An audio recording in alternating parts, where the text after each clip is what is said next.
उनकी दया से ये पवित्र पावन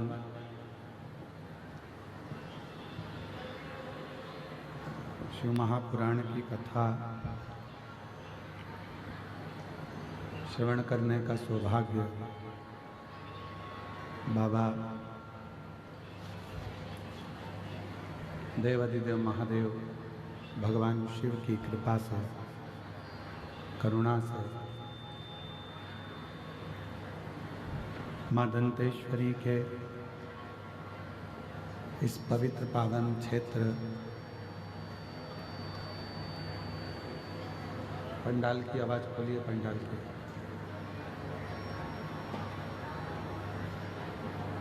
माँ दंतेश्वरी की कृपा से, करुणा से, उनकी उदारता से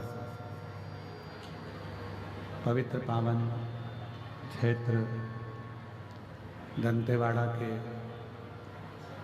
गिदम क्षेत्र में शिव महापुराण की पवित्र कथा श्रवण करने का सौभाग्य बाबा देवाधिदेव महादेव की कृपा से आप और हम सभी को प्राप्त हुआ है। बड़े भाग्यशाली हैं सभी गिदम क्षेत्रवासी, बस्तर के सभी रहवासी जो इस पवित्र पावन शिव महापुराण की कथा को श्रवण कर रहे हैं। कथा के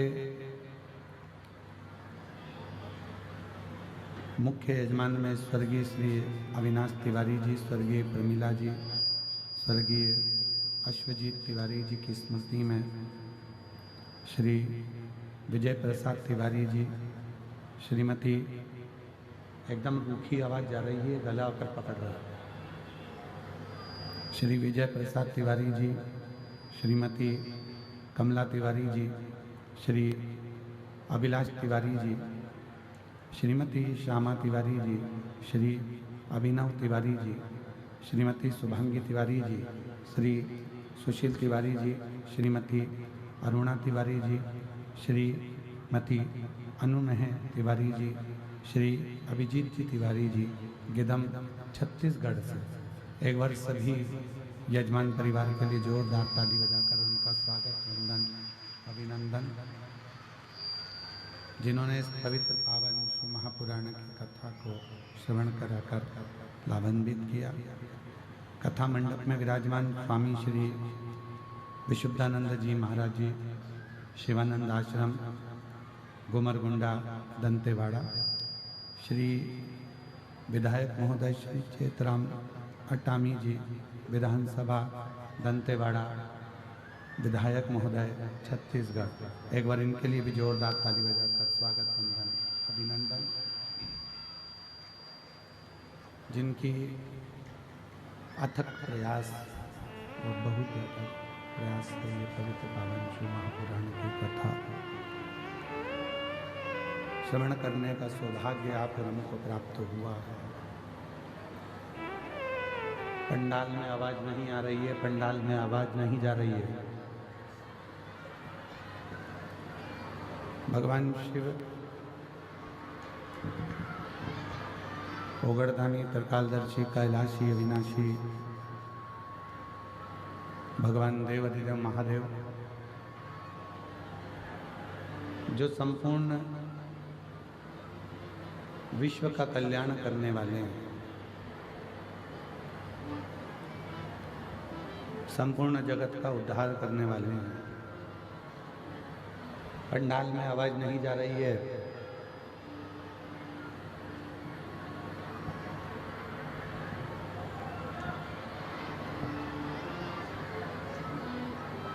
शिव की कृपा से, भगवान देवाधिदेव महादेव की करुणा और उनकी उदारता से ये जो मानव का शरीर मिला है और मनुष्य शरीर में भगवान की अविरल भक्ति करने का जो ये मौका मिला है, यह हमारे जीवन को सार्थक करने वाला है।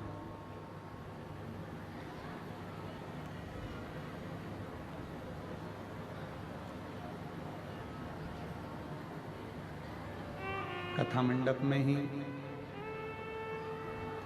जिन्होंने पूर्व में बस्तर के ही क्षेत्र में कच्चे गांव में शिव महापुराण की कथा करवाई, ऐसे श्री जितेंद्र जायसवाल जी सा परिवार यहाँ पधारे हैं। एक बार उनके लिए भी जोरदार ताली बजाकर स्वागत वंदन। और उनके सुपुत्र मयंक जी भी यहाँ आए हैं, उसके लिए साधुता। उसी बीच में हमारे बीच में जिन्होंने रायपुर में बड़ी दिव्य और भव्य कथा पूर्व में कराई, खंडेलवाल परिवार, खंडेलवाल जी, उनके भतीजे श्री विशाल जी पुत्र सागर जी खंडेलवाल, वो भी यहाँ आमंत्रित हैं। एक बार जोरदार ताली बजाकर उनका भी स्वागत वंदन अभिनंदन।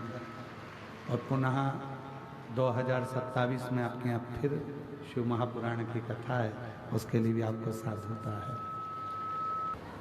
आवाज़ नहीं आ रही है ग्राउंड में सबको, पीछे आवाज़ आ रही है कि नहीं आ रही है? नहीं आ रही है।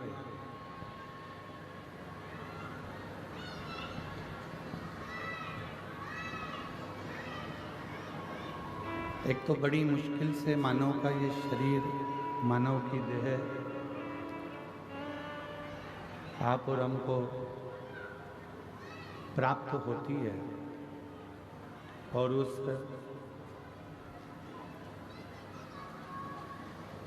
मानव की देह में भी अगर हम भगवान देवादिदेव महादेव की अविरल भक्ति को धारण न कर पाए, भगवान शिव की अविरल भक्ति को अपने जीवन में न उतार पाए, तो फिर वो मनुष्य की देह लेना, प्राप्त करना व्यर्थ ही चली गई। उसका फिर कोई मूल तत्व ही नहीं रहा।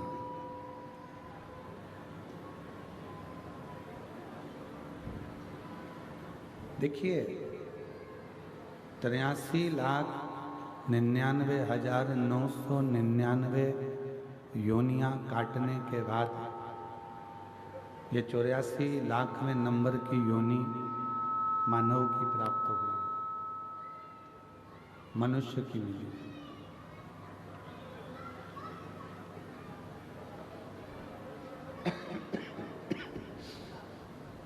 और बड़ी मुश्किल से प्राप्त हुई।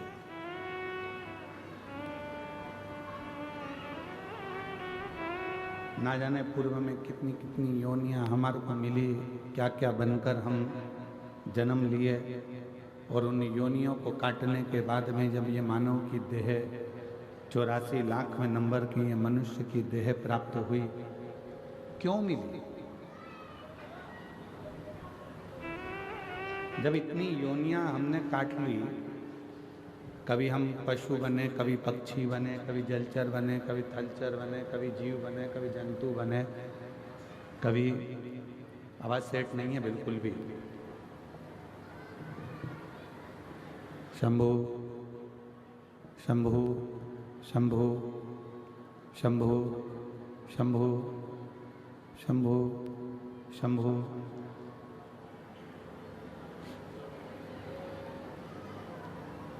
83,99,999 योनियां जब हमने पूरी काट ली और 84,00,000वें नंबर की योनि आपको और हमको प्राप्त हुई, उस 84,00,000वें नंबर की जो योनि है, उस योनि को भी अगर हम व्यर्थ गवा दे, रेंद्र राधे 84 लाखवें नंबर की योनि को भी अगर हम व्यर्थ में गवा दें तो फिर उस योनि का कोई मोल तत्व ही नहीं।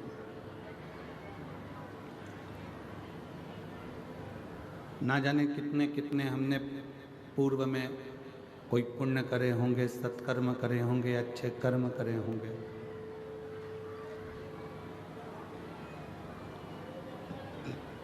तब जाकर तो ये मानव की देह मिली। और मान लो उस मानव की देह को फिर हम गवा दे, व्यर्थ निकाल दें, फिर वापस वही जलचर, थलचर, वायुचर, ऐसे ही जीव जंतु पशु पक्षी की योनियां प्राप्त करते रहेंगे।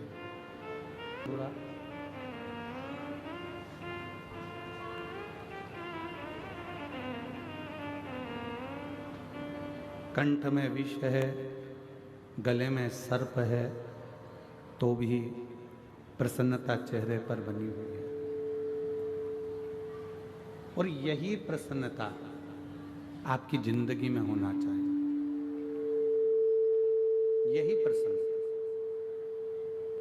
उसका कारण क्या? ये प्रसन्नता आपके जीवन को श्रेष्ठ बनाए।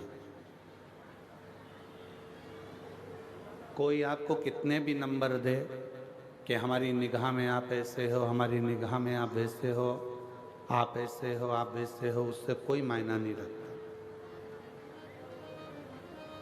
कोई आपको चोर कह दे, कोई आपको साहूकार कह दे, वो भी मायना नहीं रखता। कोई आपको ताना दे दे, गाली दे दे, आड़ा टेढ़ा बोल दे, वो भी मायना नहीं रखता।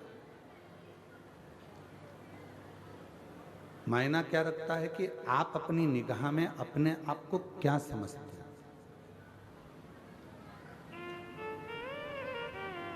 आप अपनी दृष्टि में कितने श्रेष्ठ हैं।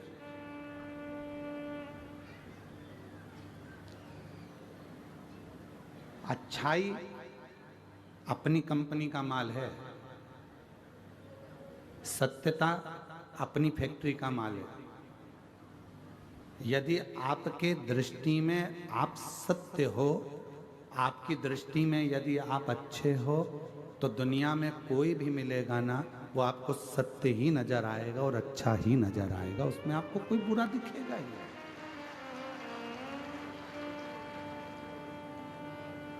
फिर उसमें कोई आपको बुरा नजर नहीं आएगा, आपको उसमें सब अच्छे ही दिखेंगे, उसमें कोई बुराई आप देख भी नहीं पाओगे।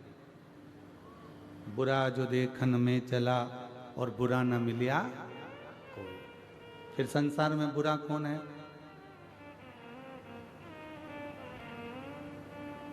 भाई बुरा देखने अपन चले और बुरा कोई नहीं मिला तो संसार में बुरा कौन है? सियोर वाला महाराज। बुरा है कौन? हम बुरा देखेंगे तो हमको बुरा नजर आएगा, हम अच्छा देखेंगे तो हमको अच्छा नजर आएगा। हमने एक बात कच्चे की कथा में, जितेंद्र जी जायसवाल जी बैठे हैं, हमने कच्चे की कथा में एक बात कही थी आप लोगों को, आपके स्मरण में होगा। जितेंद्र जी, हमने वहाँ कहा था कि मोबाइल पर किसी की बुराई करना प्रारंभ कर दो तो ढेर सारे कमेंट्स आना प्रारंभ हो जाते हैं और ढेर सारे लोग कमेंट्स बुराइयों के करना चालू कर देते हैं। फिर हमने कच्चे की कथा में कहा था कि किसी की अच्छाई करना प्रारंभ कर दो, बड़ाई करना प्रारंभ कर दो तो मैसेज बहुत कम आएंगे, कमेंट्स बहुत कम आएंगे। ये दुनिया की रीति है बेटी, ये दुनिया की रीत है। अच्छा संसार का व्यक्ति पचा नहीं पाता, इसलिए उसका एक काम रहता है कि कोई एक निंदा कर दे, उस निंदा पर हमें कमेंट्स करना है, उस निंदा को और आगे बढ़ाना है, उस निंदा को लेकर हमें चार चांद लगाना है, निंदा कर कर कर, निंदा कर कर कर।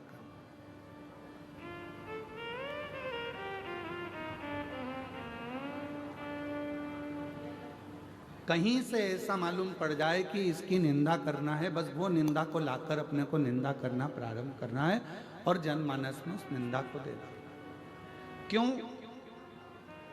उसका कई लोग कहते हैं गुरुजी ये निंदा करने वालों को भगवान नहीं सुधारता, तो कहा परमात्मा ने इनको जानकर कर पैदा करा है, क्योंकि अगला जन्म इनका जो होगा, निंदा करने वाले का जो अगला जन्म, हमारे शास्त्र कहते हैं कि चुगली करने वाला, निंदा करने वाले का अगला जन्म कब्र बिज्जू का होता है। कब्र बिज्जू जानते हो, जो कब्र को खोद कर उसमें से मुर्द सब अच्छे नजर आएंगे, और आपकी दृष्टि में अगर बुराई भरी होगी तो पूरी जिंदगी आप बुराइयां ही ढूंढते रह जाओगे। चाहे अपने मोहल्ले में ढूंढोगे, मोहल्ले में बुराई ढूंढते ढूंढते थक जाओगे तो कॉलोनी में बुराइयां ढूंढोगे, परिवार में बुराइयां ढूंढोगे, परिवार में नहीं मिलेगी तो फिर सब दूर बुराइयां ढूंढते ढूंढते जब अपना गांव कम पड़ जाएगा तो दूसरे क्षेत्र में, दूसरे गांव में, दूसरे शहर में बुराइयां ढूंढना प्रारंभ करो। पर अच्छाई आपके पास में ग्रहण नहीं करता। भारत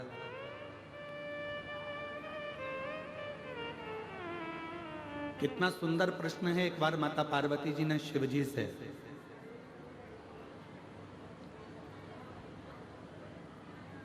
मां गंगा के घाट पर एक प्रश्न किया।